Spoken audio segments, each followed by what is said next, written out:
दुई जनाको ज्यान जाने गरी आजको झडप आगजनी र तोडफोडको मुख्य नायिका नै दुर्गा प्रसाई हुन्। साँच्चै राजा फर्काउनु पर्छ भन्नेहरूले यो भिडियोलाई बिना पूर्वाग्रही हेर्नुहोस्।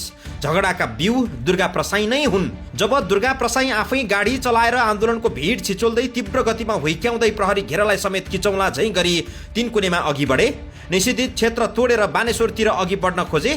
त्यसपछि माहौल बिग्रियो। प्रहरीले अस्त्र ग्यास प्रहार गरी स्थिति नियन्त्रणमा लिन खोज्यो। राजावादीहरूले पत्याए पनि नपत्याए पनि आजको झगडाको मूल बिउ नै दुर्गा प्रसाई हुन्, जसलाई आजको आन्दोलनको कमान्डर बनाइयो। उनै कमान्डर माहौल बिगार्न खलनायक बने।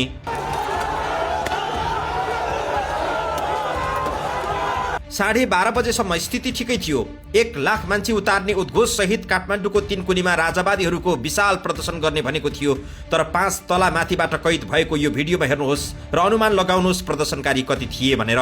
साँच्चै भन्ने हो भने कनिका छरे झैं छरिएका राजावादीहरू 5000 पुग्न पनि मुस्किल देखिन्छ। सायद यही कारण अराजक दुर्गा प्रसाई उदण्ड बने र देशकै ध्यान आकृष्ट गर्न माहौल बिगार्न यो हत्कण्डा अपनाए। यो अराजक स्टन्ट देखाउने र तोडफोड गरी लुटपाट गर्ने सम्मको डिजाइन पूर्व निर्धारित थियो कि भन्ने अनुमान लगाउन सकिन्छ। सुरक्षा विज्ञहरूले पनि आजको तनावपूर्ण अवस्थाको जड दुर्गा प्रसाई नै भएको निष्कर्ष निकालेका छन्।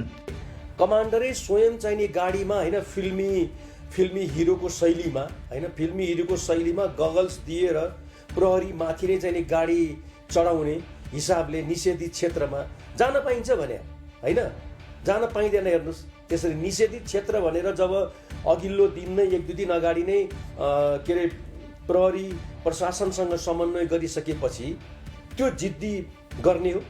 त्यो पनि त्यत्रो आन्दोलनको नेतृत्व गरेको व्यक्तिले।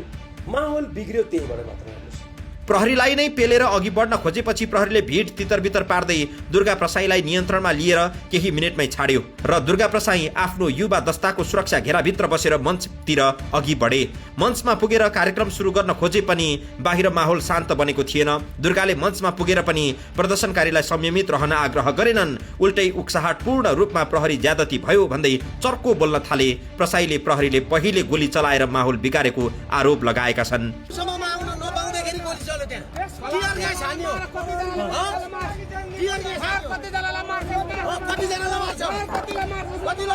बाहिर प्रदर्शनकारीहरू प्रहरीसँग भिड्न थाले। प्रहरी अस्त्र ग्यास प्रहार गरी स्थिति नियन्त्रणका लागि केन्द्रित बन्यो। तर प्रदर्शनकारीहरूले व्यक्ति पिक्ष्यका घरमा ढुङ्गा प्रहार गरी तोडफोड गरे, आगजनी गरे। व्यक्तिका घरहरू छेद विच्छेद बनेका छन् र पनि प्रहरीले ठूलो बल प्रयोग गरेन। प्रहरीले आजको घटनामा ठूलो संयमता अपनाएको देखिन्छ। प्रहरीले चाहिँ संयमता हदैसम्म चाहिँ अपनायो। प्रहरीको संयमताको तारिफ गर्नुपर्छ, किनभने